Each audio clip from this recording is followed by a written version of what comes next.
Hey everybody, welcome to Etcetera Live. I'm your host, Kelly Barrett. Super excited for my guest tonight. This lady has been on, this is her third appearance on Etcetera Live. She is always welcome to be here. We love to see her. The hardest working woman in the rock biz, I'm sure. The beautiful and talented Lee Aaron. Hi, Lee. Hey, how's it going, Kelly? I'm melting, but I'm good. It's so good to see you. I wish we were melting out here. It's just we in Vancouver here. We're like going, when is summer coming? It's just like we bought a new house and we have a pool, and we have literally used it twice because it's not that hot. Oh, you no. You want to get in your pool when it's like just sweltering. You're like, oh, I want to get in the pool, right? And it's just like not that hot today. I woke up, I'm closing windows this morning because I'm like, it's freezing. Here there's heat warnings, and it's literally like half fan. Like the fan travels with you downstairs, upstairs, wherever you go. So, wow. But hey, it's summer, and congratulations on your new home. It's been quite an undertaking moving after 20 years, and you just never know how much crap you actually have. Right. You start trying to move it. Holy moly. I was thinking moving John's music collection on its own, because I've seen pictures of it, is insane. I can't, it's emotional to even go there for me right now. No, honestly, it took us months because John was very paranoid about entrusting the collection, because it's very valuable to movers, because they just throw your crap around. They really do, a lot of them. And so what we chose to do was rent our old property back for several months and do it incrementally ourselves. So everything is carefully packed in vinyl boxes and CD media boxes, and it is stored here now at our new home. I have 2 shipping containers on my property for the collection. I'm not kidding. But it is packed, and everything is safe and intact, and it's beautiful. And now we're just waiting for our development permit so we can build the new media room, which hopefully, won't be too long away. But yeah, so life is one big adventure, and here we are. And right on. Yeah. And the collection is in good hands, and that's important. Yeah. And I hear you have quite the closet just over yes, I am actually in my closet as we speak. And it's huge. And it is. Well, my new house, when we first saw the property, I was just like, that is my studio and my office. No way you're taking that, honey. And so I claimed this room. So out here, I was showing you, it's got this is like the biggest closet in the world. I can fit my office in here. And awesome. My whole studio is out here with all my recording stuff and a sofa. It's beautiful, and everything is nice and compact in here and I'm just doing this for soundproofing. Nice wooden doors, closing them. Nice. I gotta find something cooler to put on the wall behind me. I stuck up my Vakken poster that they gave me from 2018. I thought, well, at least they'll works. I am while I'm doing the interview, but I want to put some, the guitar hooks and hang some guitars back there. So you'll have fun with it. You'll have so much fun just getting things settled and decorated. And it is. It's just I have the world's most amazing kitchen. Now my family's expectation is that I'm going to start. You cook? Do you cook? Do you like to cook? I do like to cook when I have time, and I like to make really nice, healthy meals. I'm not really a baker, but thankfully my daughter loves baking. In fact, she says, "What do you want for your birthday, Mom?" I'm like, "You're going to make me." She makes homemade bread, and it's so good, and so she made me a beautiful loaf of bread this morning. Oh, nice. Yeah, that's your birthday's not until next week, but I'm like, I'm getting an extra bread. So, good stuff. So it's one of the really cool things about seeing you today, Lee, is that things are so much happier and more alive than they were last time you were here, because of course when you were here things were still locked down and nobody was really doing anything. And congratulations right off the bat on your new Writers and Rockers coffee blend.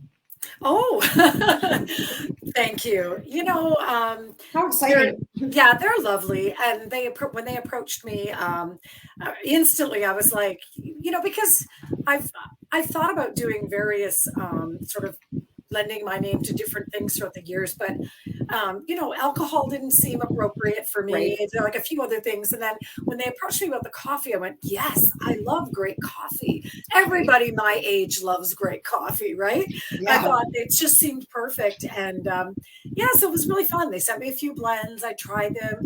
I told them what I liked. And they said, okay, this is going to be the Lee blend. And we worked, not too hard, but we worked on a label together, and they put that together. And then we discussed the idea of of making the proceeds, my artist proceeds go to a charity that I would want to support. And so, we chose the Never Alone Cancer Foundation. And every time you buy a bag of Lee coffee, the money that's supposed to go to me goes to the foundation. And I'm just really pleased that it all worked out. And now I'm going to see my family this summer when I go back east, and I'm going to bring them a bag of Lee coffee. Absolutely. And I love, Lee, that you would give the proceeds away to such a worthwhile charity. I think that's amazing. Well, I wish it would be millions of dollars, but I don't know that that might be the case. But I think any little bit helps, and it's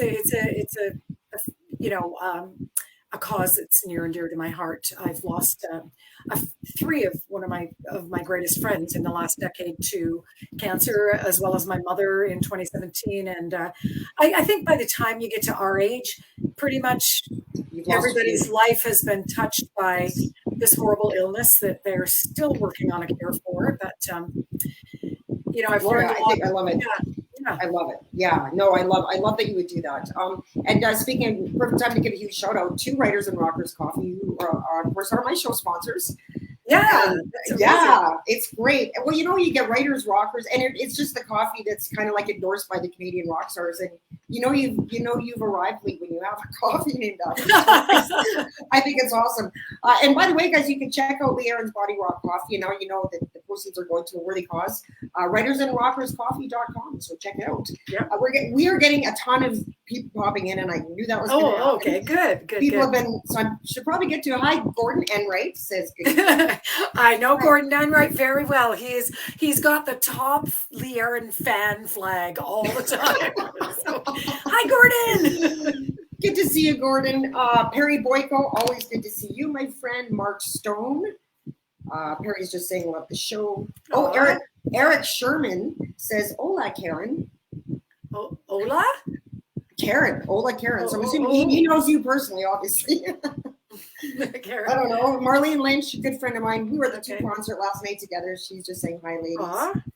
Doug Corby, you probably know, or have heard the name. He's a huge Canadian music. Oh, Michelle Truman's in the house too. Hi, Michelle. Hey, hello, Michelle. Awesome. You're both fabulous. Big love to you both, and see you soon, she says. Nice. And speaking of that, we will be seeing her at Toronto, Michelle Truman with Toronto, as well as Leanne we're going to get to some upcoming dates in a bit. But while Michelle is here, we are going to see you at Rock River in Saskatoon this summer. Yes, I'm very, very, very excited about that. I'm excited about any summer show I have right now, because to go 2 whole years, almost full years without playing, and that was rough. Like, honestly, I think I would have lost my mind if I didn't make 3 records at that time. We made the Christmas album. We did Radio One. We finished another studio album, which isn't released yet, but we did another studio album. I don't know if you're aware of that. So tell us about it while we're talking about it's finished right now. It's funny because I was just working on photographs for the album cover as recently as yesterday, and that ideally we would like it to hit the stands before Christmas, but I know that the vinyl for Radio On sold extremely well. So I think the label is going to want to do vinyl for this new album, and the turnaround for vinyl is not fast right now. So if we're able to get it out before Christmas, that is the hope. If not, probably spring of 2023. But yeah, I'm very, very excited. We just started writing again because what else were we going to do, right? And so we've got a new studio album done, and I was in the studio like a month and a half ago, mixing it with Mike Fraser. We worked with Mike again. Right. This time we worked with Mike engineering all the bed tracks as well. He's just such a gifted engineer and a beautiful person. Like, he's just so great to work with. And he's got the, Sean Kelly, of course, loved working with him because Mike has got, like, Mike rolls in his own wizard heads, and like he has these signature massive guitar tones that nobody else can get. And so it was a real treat for Sean to be able to work with him as well. And so we're just excited because it's a kick-ass sounding album. And that's great news. And so what's the genre of it? Is it a takeoff from Radio On, or is it a different feel, or what can we expect? Well, it's interesting because I sent one song to my management consultant in Montreal, and he thought it had, like, don't laugh, almost like the one tune had proggy overtones, but that's just completely not right. I don't think. Well, it's all perception, right? Like, it's all. Yeah, so I think it springboards from Radio On. Unfortunately, Radio On, we were able to write in one room together, and we weren't able to do that this time. We were sending files back and forth. So it's definitely got a bit of a different vibe. In some ways, I think it's a little more, like, in terms of lyric content, a little more political, because I think I just been off the road long enough so many things were happening in the world, the war, the war, and, Trump leaving, Biden coming in, and just so again, like, we just, hopefully, it's always our motivation to provide, reasonably intellectual lyrics in the guise of a fun rock and roll song. So, so I think it sort of takes it to another level from Radio On. Right. Okay. You really are. I was mentioning in the intro that you are one of the hardest working women, and that's why I say that, because, when Bernie Aubin commented, I was chatting with Bernie, who's Edmonds drummer and runs Canadian Classic Talent, I get guests from him sometimes.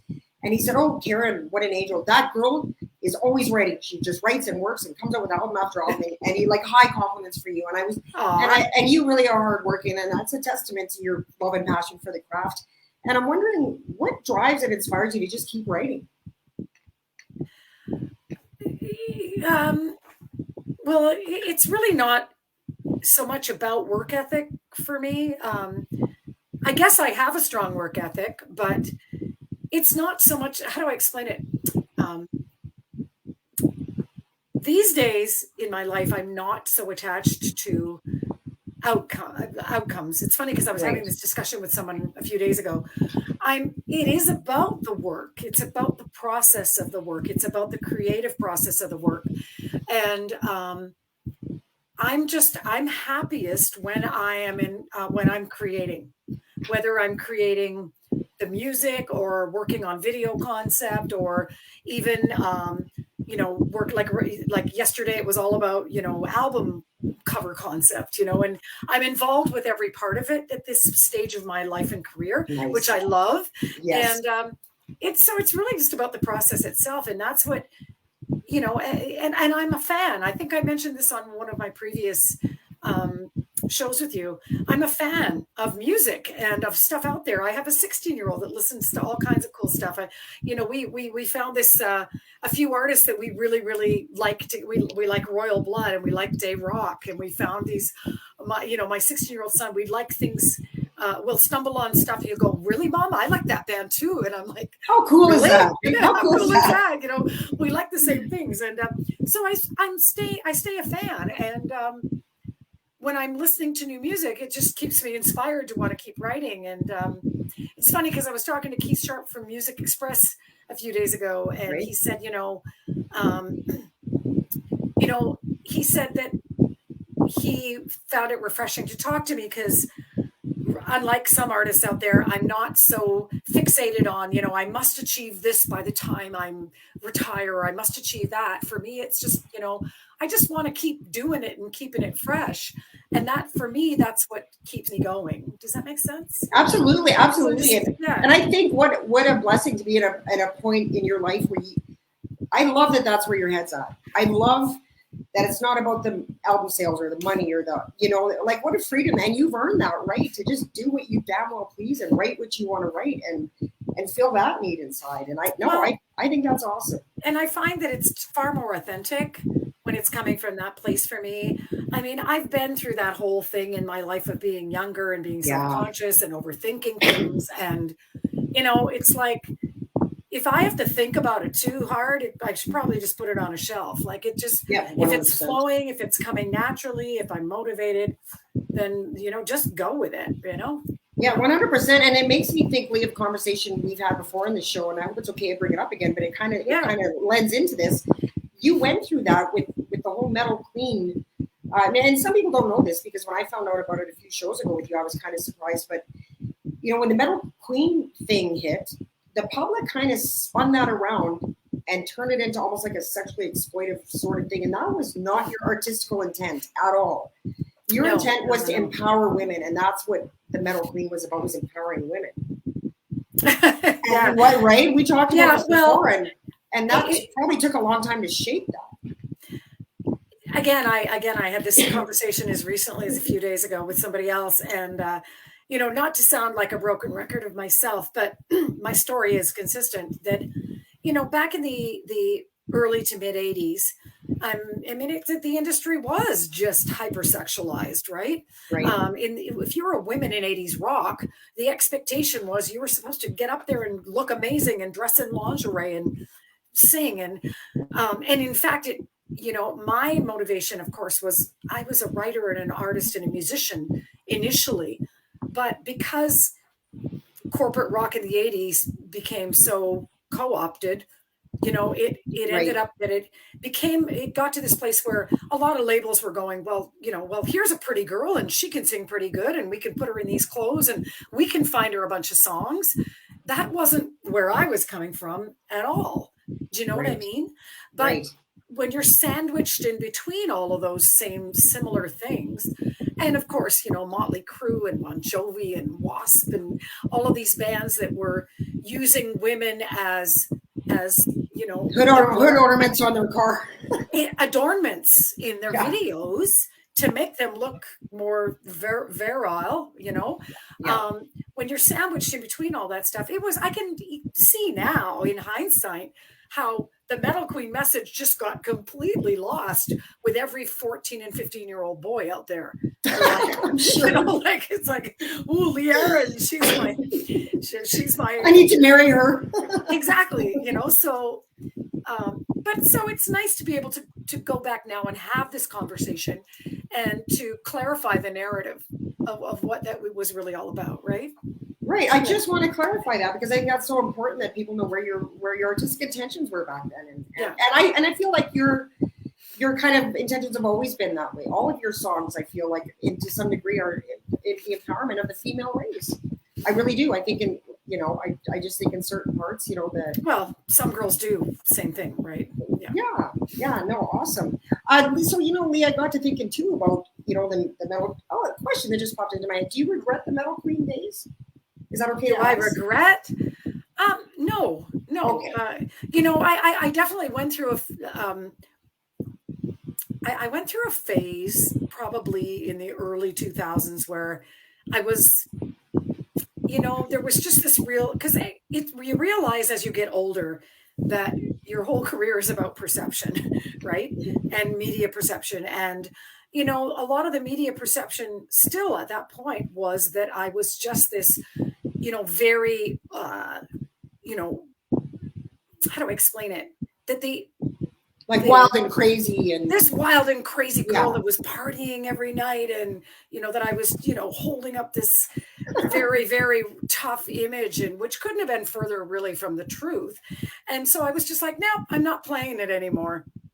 But again, I've had the opportunity to have more and more of these conversations. And of course, as my fan base has grown up with me and understands what it's all about, you know, I've embraced it more as just, you know, it's part of your story. It's part of my story. It is what it is. It's an iconic anthem now that embraces a feminist message, and I'm happy to go out and play it. Right, good stuff, great stuff. So the one thing I do love about you, Lee, is that you have this rare talent to be able to go from metal to foray into jazz, and then you can do straight up rock and then sort of poppy rock. And I'm wondering, is there a genre that you kind of feel particularly drawn to, right? And has it evolved over the years and changed?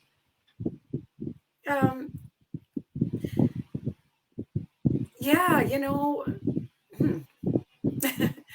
melodic blues rock, I think, is kind of where I feel my voice belongs. Does that make sense? Absolutely. And I think that when we are writing as a band, writing material, even like a song like Diamond Baby, it's got blues inflections all over the place in it. And that is probably where I feel most at home singing and writing and most comfortable.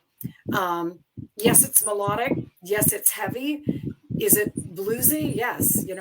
I mean, not unlike reminiscent of old Led Zeppelin and Heart. Does that make sense? Absolutely. Yeah, absolutely. Yeah, so. Okay, awesome. I think I love Radio On. There's a couple of tracks. Come On. I absolutely love. I love Vampin'. I've been listening to it all week. And that's the version of you that I love. And I love all of them, but it reminds me of the Body Rock album. And I love that album because it was just playful and fun and sexy, and it was straight up rock, and you could dance to it, and it was cheeky, what you do to my body, what a cheeky video and stuff. And I love that, and Radio On kind of and again, it's all perception, but for me, Radio On is it takes me back to that, that album and why I loved it so much. And do you have a favorite song on Radio On? Well, no. They're all my babies. Right. But I can tell you that these shows for the summer that we're coming out and playing in Canada, we've tried to mine Radio On for some deeper tracks. We were playing the first few shows. We went out and we did Soulbreaker and Come On. And for these new shows we're coming out, we've mined the album for a few other tracks. So I have to say 21, it's not my favorite song on the album per se, but I think of all the ballads I've written, it is one of my favorite ballads that I've ever written. And, so stay tuned for some surprises with the new show. Yeah. Right on. Are any of your songs, have any of them ever been inspired by actual people or events? Oh, yes, of course. Tons of them? Yeah. Tons of them. Yes. When I'm writing, I might be inspired by, a memory of something that happened to me, say in my youth. Like there's a new song on the new album that's not out yet, called Highway Romeo. And no, is this something that I would have ever done in my current day life? No, but it's it's inspired by like a memory from my youth. Does that make sense? Was it a bad boy? They're all bad boys. I was going to say, the title sounds like it has a bad boy in those somewhere. Or a song. There's a song called "Troublemaker" on the new album. There we go. Well. Troublemaker, and again, like it's not completely autobiographical. It's just simply inspired by a memory of something from my youth, which then I then springboard into a dream sequence that becomes a song. Does that make sense? Absolutely. Well, inspiration can come from anywhere, and sometimes it's the most unlikeliest places, in like a memory or a song or something on TV or a smell or like anything, and it can trigger something like that. And I really like "Come On" too, because I love the innocence of the lyrics. I find it. I think it's fresh.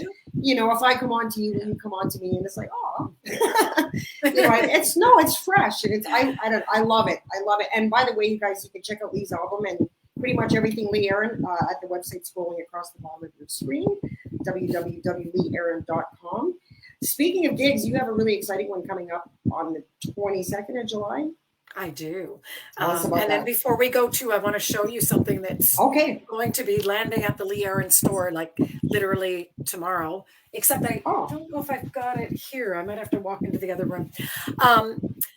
Yes. So on the 22nd of this month, which is this coming Friday, we are playing the historical, infamous Mocombo in Toronto. So I'm very excited about that. Coming back to Toronto, I showcased there 38 years ago. We showcased the Metal Queen album.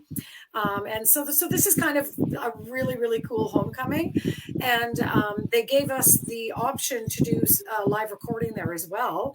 And so, I talked to the band and we're like, yeah, let's do it. Because you don't have enough albums on the go. You better do a lot. Whatever. I'm not good for you. So yeah, we're going to do a live recording. I mean, I don't know that it's going to be coming out tomorrow, but it's something that we'll have in our arsenal for future. And so yeah, I'm excited about that. And Radio On has just been re-released on blue vinyl. All of my fans know this, but I just don't have one at my fingertips right now. But it's transparent blue vinyl. It's beautiful, and it is at the Lee store as we speak. Yeah. So is that on the website? They can get that on the website here? If you go to leeaaron.com or just click on my link tree, it'll take you to the official store, and that's available now. Yeah. Okay, awesome. It's really nice. Because the white vinyl, which was originally released, sold out instantly, which was great. And then sadly, there was this huge gap of over 6 months where people wanted it and couldn't get it. So it's just been re-released on blue vinyl. We decided to make it a little bit different so that hey, you might even want to buy it twice. Right. See, well, that's what I'm talking about. Yeah. Like, it's fun and fresh, and like the blue vinyl is a fantastic idea. I had a question for you. Sure. So I'm wondering, so when you had this, this career from the beginning, and you were kind of just on your own, doing your own thing, and then how did you manage to work motherhood into was it ever a challenge to segue from, rock goddess to family mom? Was that a hard transition for you? Yeah. At the time when I met my husband, I was singing jazz, and part of the reason I had started singing jazz because I had an ability to be able to stay local. There was a whole circuit in the lower mainland of Vancouver that I could play of high-end hotels and jazz venues. And I was trying to stay local and trying to have a baby. Now, we weren't as lucky as we thought we would be. I was told at one point in time by my doctor, you need to get off your feet if you want to keep a baby. Yeah, I had to literally take time off. Right. But we had a successful pregnancy, and we had our daughter in 2004. And I originally, I think I might have told you this last time, I had this crazy idea that I'm just going to I'll just have this baby, and then I'll just put her in her car seat, and I'll just take her on an airplane, and I'll just take her with me. She'll be a road baby. She'll be like a road baby, and it's like, and then she hated. Not only did she hate her car seat, she screamed all the way from our house to Safeway, and I was like literally wah wah wah. She had colic. She wouldn't sleep. By 3 months in, I'm sure a lot of moms can relate to this. Right. I was an absolute train wreck. I was a train wreck. I remember one night, John, my husband, had a gig.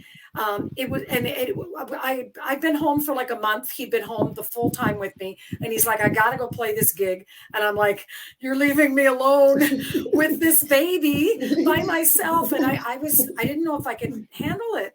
Right. I literally, because she would not sleep through the night.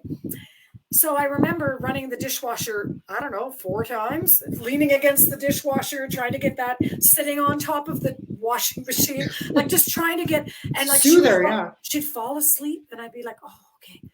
This moment I put her down in her crib, wham, wham, and I'm like, I'm gonna go. And I was just like, okay, I really had to do some soul searching and it was a real learning curve. I'm being real candid here. I went to a postpartum support group, and ironically, all of the ladies at this group were all former professional people who were very career driven. I really had to come to this realization that my career had to take a back seat, and that motherhood was now my main job, and it was the most important thing I was going to have to do. So we had another baby right away. As you do. We're like, all right, well, let's do this twice then. Let's get it done. And yeah, so our son was born in 19 months later. And I really put pretty much everything on the back seat. And I called Bernie Aubin, my agent, and said, don't even call me unless it's this much money and it's a one-off or 2 shows max. Right. So it was sort of a gradual evolution. What ended up happening is that I ended up getting into this work-life balance that worked really well, where I was like full-time mom, driving the minivan, doing the mom things, volunteering at school. I mean, I fully immersed myself in that because really, I think I would have done my children a disservice had I not. And then a few times a year, I would go out and do just a tiny pockets of shows, like Right. 2 shows at a time, 3 shows max. And I would hire a professional caregiver or a family member to come and be at our house. And so I started this thing where I do mom, little pockets of shows, mom, little pockets of shows. Your balance, right? Yeah. And today my kids are teens, but I'm still doing it. Well, I love your. Sorry, go ahead. I was just going to say, I love your website. It says plays guitar, does laundry, picks up kids after school. I love that right on your website. Yeah. And that's what prompted me to ask you this question, about how do you combine the two and find some balance. And so I'm just curious with what you just said about going and helping out at school and stuff. So when you show up, do the other moms go, holy crap, that's Lee Aaron? They must, right? Well, you got to remember, I've met most of them already on the playground and become their friends. And honestly, some of them didn't know I was Lee Aaron. Some of them did. But the friends that I've established over the years, I have some very, very good friends. Our common bond is motherhood. It's not what I do. It's not about that. Right. I can't really talk to them about recording in Logic or anything like that. We talk about, just different grades stuff, and teachers and our last big accomplishment, our daughters literally graduated from grade 12 this year. Wow. My daughter just turned 18 and our daughter just turned 18 and graduated from grade 12. And that was just like proud moment. It's amazing how quickly it's gone. I mean, I feel like she just graduated from kindergarten a couple of years ago, and it was like, what the heck? When did that happen? I was just trying to soothe her on the dishwasher like yesterday. Yeah, but it's so cool. I mean, every part of, a lot of parents will tell you that every part of the journey is fun, and it is. There's things that I don't love about teenagerhood, about the fact that they totally get their own life. They don't think you're cool and they don't want to spend time with you. Right. And you don't know anything. Yeah, you don't know anything, Mom. Oh my gosh. Well, but then there's other things that are cool, like my son loves Elton John, and I'm like, okay, let's get Elton John tickets and go see Elton John together, right? I love Elton John, Yeah. So you find that there are things that other things that you can bond on. We all love Wes Anderson movies, things like that, or he finally became old enough to see all the Quentin Tarantinos with me, Right. And do that. Yeah. Do your children have any musical interest or like any of them that are kind of maybe leaning towards a career? Oh, well, our daughter, I know I sound like I'm boasting because she's our daughter, but she's incredibly talented, not singing, dancing, acting. She just recently finished doing the lead in not only her school musical, was the lead in her musical outside of school with her theater program. She wanted to get into a local university here that has a specialized musical theater program. It's a musical theater intensive. You have to be triple threat, they call it. You have to be able to sing, dance, and act. She auditioned against about 500 kids from across Canada, and they take 20. She got in. Wow, so, that's amazing. I don't even know what to say. Is she talented? She's incredibly talented. And, I have to say, not because I've spent intensive time teaching her. In fact, she thinks I know nothing. Of course she does. She she learned to sing on her own. She just has the gene, And what I have taught her is how to record in with my Macintosh. So she's pretty adept now at using Logic and recording herself, and she's got a little band, and So I feel happy that I've been able to give her those skills, right? Yeah, just a chip, kind of a little mini me, Yeah. a bit of a chip off the old block, eh? Yeah. So Awesome, yeah. awesome. I'm just going to go to some more comments here because we just have Okay, tons sure. of them. Barb Sim, hello. She says hi, beauties. Brad Metz says, Brad, the USA loves you, Lee. The USA loves you. Aw, hi, Brad. Hi, Brad. Claudia Santiago, who's an amazing vocalist, says that you are a huge rock vocalist influence. Thanks, Lee Aaron, for leading the way. Aw. Yeah, actually, I was with Claudia at 2 last night too. So, Mike Herman, hi Kelly and Lee, Rocks Hunter from Whitehorse. Norman Saunders, amazing, 2 beautiful ladies. Hi Kelly, and wow, hi Lee Aaron. Yeah, just tons of them coming in, so that's awesome to see. Hi So guys. yeah, Thank you for tuning in. Thanks for tuning in. So, are there upcoming shows other than the 2 that we talked about? There's Rock the River and the El Mocombo on the 22nd in Toronto. So yeah, we're doing the El Mocombo on the 22nd, which would again it's an exclusive special show. We're playing in Kitchener, Ontario, the next day at the Wayback Festival.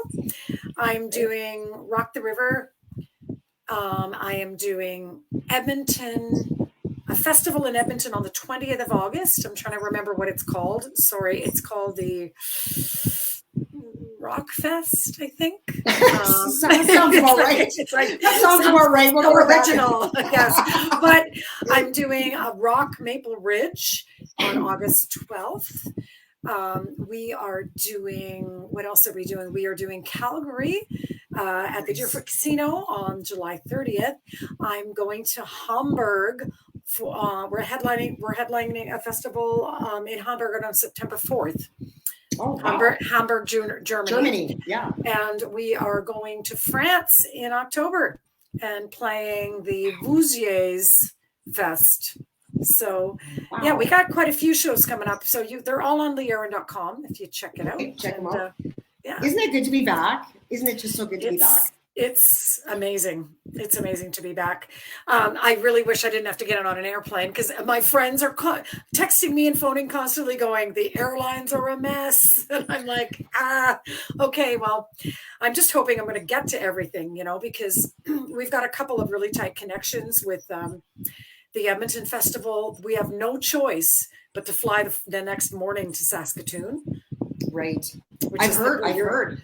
And they better not delay or cancel our flight. That's all. I don't even know what to say, but because it's happening everywhere. It is, and I've talked to some of my other guests have been mentioning that too. I've had to sort of cancel a couple of them because they were stuck in the States, kind of thing. Oh, literally just kind of. But we're gonna keep our fingers crossed that doesn't happen to you, for sure. But lots of work. That's great. And you did a festival over in Sweden, didn't you? Not too long ago. Yeah, we were just in Sweden. Yeah, wow. And that was really, really fun. They put us up they put all the bands up at this fabulous resort. Right. So, and had a bar and a restaurant running full time. We ran into the guys from Saga and so many other bands we hadn't seen in forever. And it was just really, really cool. Amazing, hey? Really, really cool to be there. And and of course the you see the mileage of that end up on Facebook and Instagram afterwards. So it's nice. Yeah. Awesome. Good stuff. So I'm curious, Lee, what are you listening to these days? What am I listening to? Yeah, what are you listening to? Gee. If you're like me, it's just still all the classic stuff. I listen to a lot of classic music. I'm wondering if you do the same. I try to listen to new music, and there was a lot of good music out, but I really find myself always going back to maybe that's normal, you listen to the music that you grew up on and stuff, but I'm stuck on the classics. Oh, well, I love the classics always as well, but I'm following, I love the new Robert Plant stuff that he's, the new Robert Plant. I think I have so much admiration for artists that keep reinventing and recreating themselves. Right. So, so listening to a bit of that, the new Ann Wilson, Yeah. I'm just trying to think again. Like I was telling you about this band called. His name is Des, like Des Right. Rock. I love Green Day. I like Green Day too. Yeah. Jack sure. White.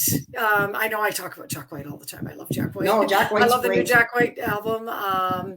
Just trying to think. And did you mention Royal Blood? You mentioned too. Royal Blood. I like that. I like that Monsters song. Yeah, they're so good. And then there's some great Canadian female artists that are coming up. There's The Beaches, there's JJ Wilde. I'm just inspired to see new young Canadian females out there doing it too, right? Right. So that's So do you this is kind of a strange question maybe, but do you remember what the first song of yours that you ever heard on the radio was? And do you remember what that felt like? The first song of my own? Yeah, like the first time you ever heard yourself on the radio. Do you remember where you were and what song it was? I always wonder about that because as a musician, I think that must just be the most surreal feeling in the world when it comes on the radio. It probably would have been, I'm pretty sure it was Q107 in Toronto, and I'm pretty sure it was the Metal Queen album because they really embraced that. We were a bit too heavy for Chum FM. See, I grew up in the Toronto area, right? Right. But and so I remember that being very, very a very, very monumental thing. But I think the thing that was the memory that I have in my mind that was sort of the most impactful for me was really not the first time I heard myself on the radio, but we were driving, ironically, to Grayson, Saskatchewan to play was it Barn 22, Barn 21? It was a big barn that they'd converted. It was a rock venue that held like 2,000 people. And I remember we were driving there. I had no idea what this show was going to be like because it looked like nothing in the middle. It looked like a barn in the middle of nowhere in the middle of the day. And I was like, we're driving there. We're going like, call the agent. Who's going to come here, right? But as we were driving in, they were playing "What You Do to My Body," and it was the #1 song on AOR radio in Canada. Right. And I remember going, we're playing a barn and we have the #1 song. What's wrong with this picture? Right? What is wrong with this picture? But it's like, honestly, it felt like Wayne's World. It's like, build it and they will come. They will come, right? And by the time we went on stage, that barn was packed to the rafters, the balcony, everything. 2,000 people. It was a big sweaty pit, pulsating pit. And it was like one of the most amazing shows I ever did in Saskatchewan. Yeah. That's a great story. And when you think about it, like as you get a visual of a huge barn, that's kind of a cool venue. I mean, if they came and it was nuts, that's kind of neat, right? Yeah, they just showed up from everywhere, right? So it was like just parked in the wheat field. It was amazing. Good old Saskatchewan, right? Yeah. I'm from Regina, so I can say that. Speaking of Regina, so Ricky Lama is a super nice guy, fan of the show. He tunes in every week. He said, Lee, I saw you a couple times in Regina, and you are one kick-ass, in-your-face rock and roll girl. Aww. Did you go to the barn? I wonder if Ricky was at the barn. Yeah. You never know. He's from Regina, I think. So used to use Maki's in the house, just popping by to say hello. My 2 favorite women of steel. I played the Lee Aaron Project earlier this weekend. Thunder Bay, Ontario loves you, and I remember seeing you playing the clubs here. Bunnies miss you rocking the joint. Bunnies? Is Bunnies a bar? Bunnies. I remember the In-Towner. The In-Towner was a pretty infamous rock bar.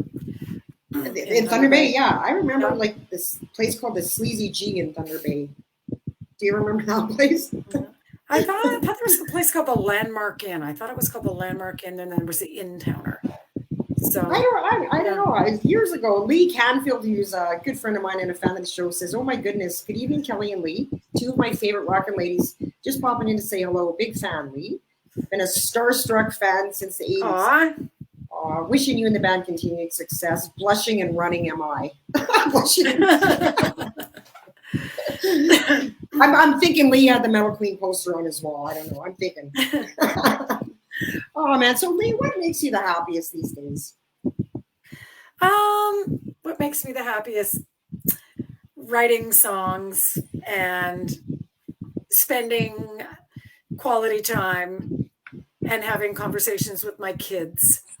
It's really in the end of the day, it's funny, when I met my husband, he said to me, because I was so career focused and had not taken the time to take a step back to think about having a family. And he said, like, what are you going to do when you're on your deathbed? You're going to hug all those gold records close? He said, or do you want to be surrounded by family? And I went, okay, good point. Good point. So it's really the thing that makes me happiest is just having a work-life balance, right? Yeah. I love making music. I love the creative process. I'm very project oriented, and like, it's funny because I've said to my daughter, she knows I'm most happy when I have my project. I finish one album and then I'm like, okay, what am I going to do next? Now what? Yeah. What's my next project? I can't just sit around idle. I have to have something to do. Just doing makes me happy. And then just getting to know the amazing people that my children are becoming. Like we'll have my son, like he's into politics, and he'll have these conversations with me, and I'm like, holy crap, buddy. Where did that come from? Like, how did you get to be so smart? Like, yeah. They just become, you try to influence them to be the best people, obviously, that you want them to be, but they turn into who they're going to turn into. Right. And they're really incredible people. And it's just, I don't know, it's just neat to know I did that. Brought these neat, interesting humans into the world. Does that make sense? Absolutely. Yeah. I myself do not have children. I can't keep plants alive, but I don't. But you know what? I would imagine don't give me your plants either. I have a brown thumb. Yeah, me too. But I'm the cool aunt. Like I'm the cool aunt, and so awesome. I've been able to watch that with my sister and my brother, and so I'd imagine that's super rewarding. When you see them kind of grow, and hopefully you've done the best, and they take what you've taught them, and they turn into their own cool little people. So that's got to be totally rewarding. Even our son, like my son has got this really unique sense of style too, like the way he dresses. Like I don't think it's influenced by me. And I'm going, like, he'll put on an outfit and I'll go, dude, you look like really cool. You should be in a rock band. Styling, eh? Okay. Awesome. I do have a question here for you, sure. And I definitely want to ask this. So this is actually my good friend of mine and a musician from Whitehorse, Rox Hunter. He wants to know if you've ever, have you ever co-written with people outside of your band? Yes. Oh, yeah. Okay. I used to do that all the time in the 80s.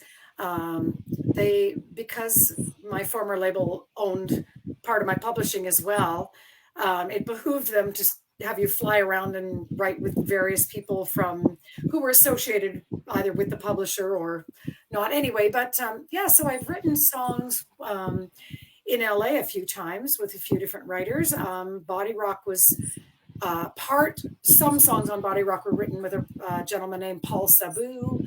I've written with a guy named Mark Ribler, who he wrote Going Off the Deep End and a couple of tracks on the Lee Aaron album, the 1985 album, I believe. The self-titled album. Was it 84 or 85? No, 85 that album came out.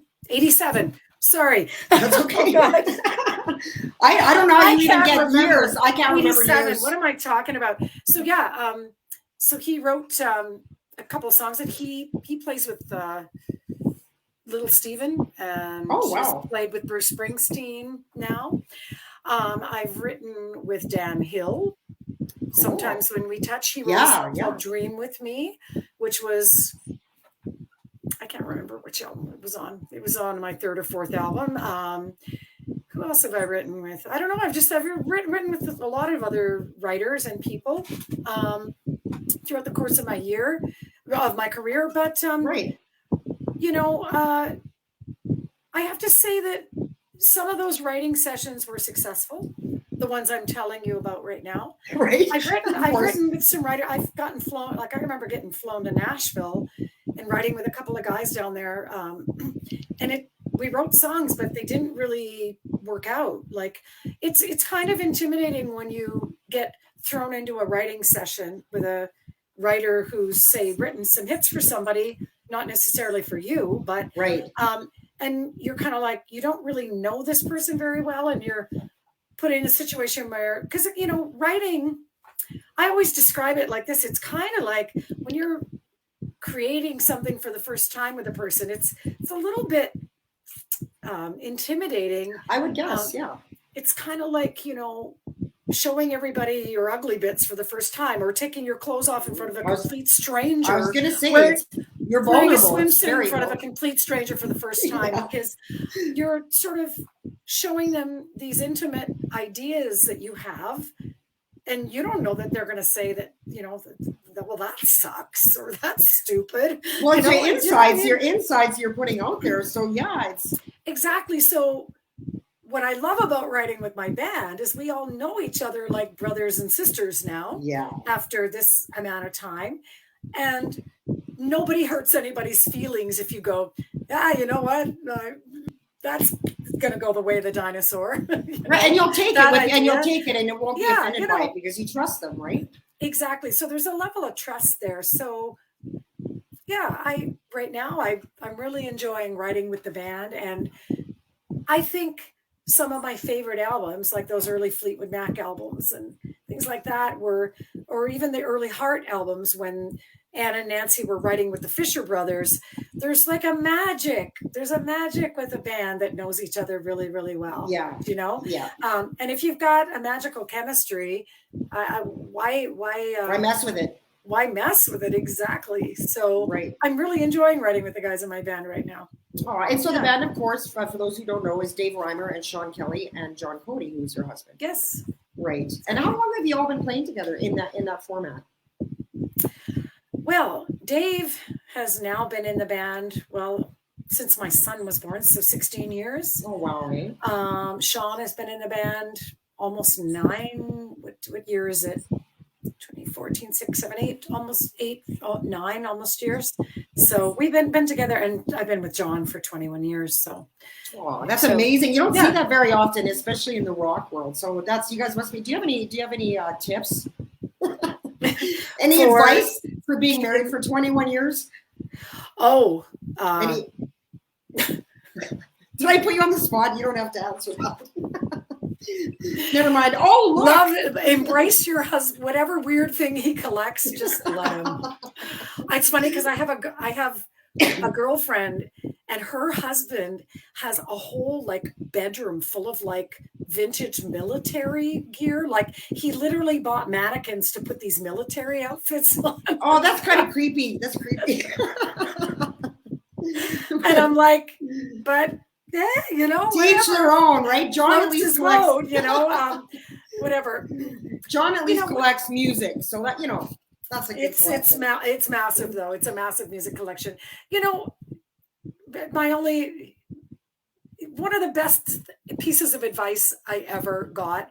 Someone once said to me, they said, if you expect your partner to be Jesus Christ, meaning perfect, right, you are going to be disappointed always because you're not perfect either. You have to love a person where they're at. Yeah. You have to accept their idiosyncrasies just like they have to accept yours. And you can't expect them to be everything. You can't expect them to be everything to you, because nobody can be everything to anyone. Exactly. I think that's important, right? Yeah. And so, yeah. Awesome. So, Lee and I talking relationships. I love it. Lee DeWolf says, "Good evening, Lee Aaron. My favorite song is Still Only Human." Aww. So beautiful. Such a beautiful song. Wow. Oh, Will was telling you it was 87 that year. You were trying to figure out. 87. This is just me being stupid. I'm amazed that you know it was 87. I don't even know. I have a hard time. I know the decade, but when people go, "Oh, that was 84," I have no reference to when it comes to years like that. So, good stuff. So Lee is saying the Landmark Expressly Lounge is now a liquor board. Oh, So you were So right about the there landmark. was something called the landmark. There Okay. was. So, okay, I'm right about that. Okay. Right on. Well, Lee, I can't thank you enough for coming back. It's been so good to see you, and it was nice to catch up. And I got to say, I love that the albums are coming out. I love that there's a live album coming out because it means we just get to keep seeing more of what we love, which is your music. That's what makes us happy. Well, thank you so much, Kelly. It was great being on the show again. And I look forward to seeing you guys all in Edmonton, Calgary, Saskatoon, wherever you can make it. Yeah, don't forget, guys, check out Lee's website there to find out where there's a date near you. And big thanks once again to our Writers and Rockers Coffee Company. And Lee, you take care, and I'll see you at Rock the River in Saskatoon. Yes, come and say hello. I will come and say hello. There will be pictures. All right, Kelly. Okay, awesome. Take care. Take care. Thanks, Lee. Thank you guys so much for tuning in. Have a really great week. Don't forget to tune in next week. Crazy Road Stories Part 2. So musicians are sending in their stories from all over the country. Michael Pacholak will be my guest host. Did I say his last name right, Lee? Pacholak? Michael Pacholak? He's a sound guy. I thought maybe you knew him. We're going to go with Pacholak. Pacholak. I don't know. It's Michael Pacholak, and we're going with that. But he has toured with a bunch of famous Canadian artists. He's going to have a ton of stories. So join in for that. And until we see you then, take care, stay safe and sane. Be really nice to each other. Bye-bye. Exactly. Bye. Bye.